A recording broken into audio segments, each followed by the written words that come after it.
orange colored vest.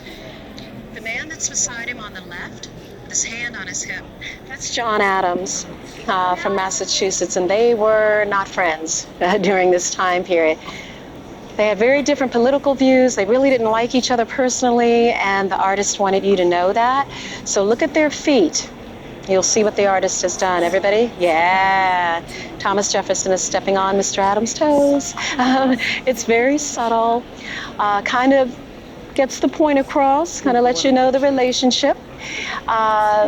You will see John Hancock in the red chair on the right. Ben Franklin, of course, you recognize on the other side of Thomas Jefferson. Adams and Jefferson, which some of you may know the story. It's, again, kind of a strange story, but they became friends a little later on in life, and they wrote letters to each other for a number of years. They both died on the 4th of July, the same day. They died the same year, 1826, natural causes for both of them. Adams was 90 and Jefferson was 82. They both died at their homes, and they died about the same time of day. It's a very strange story. Adams, they say his last words were, "Jefferson survives." And of course, he had no way of knowing that Mr. Jefferson passed away a few moments ahead of him. So a little bit of a competition up to the bitter end with these two gentlemen. They died exactly 50 years to the day.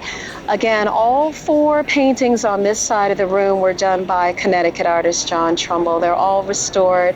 The frames are made out of wood, and they are gold gilded, all restored. When we come back through the room, I'll walk with you all on the other side so that you can get a look at the discovery paintings if you want to get some closer pictures. Now, the other thing about this room, there's a marker, another marker, in the center of the floor, where the velvet ropes are. That's where caskets are placed when we have funerals here in the rotunda. And I think most of you are probably familiar with that. It's called lying in state. And this is for presidents, current or former, and members of Congress, current members only. We have a memorial service, so the public is allowed to come in, pay their respects.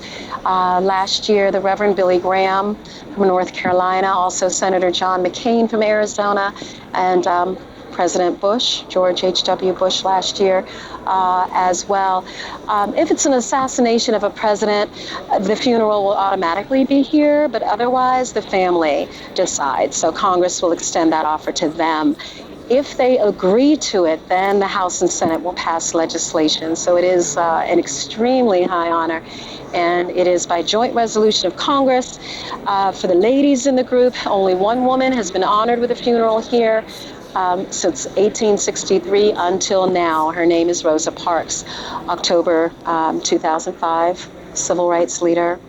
Again, probably the most important event for this part of the Capitol. Let me see if there are questions about funerals.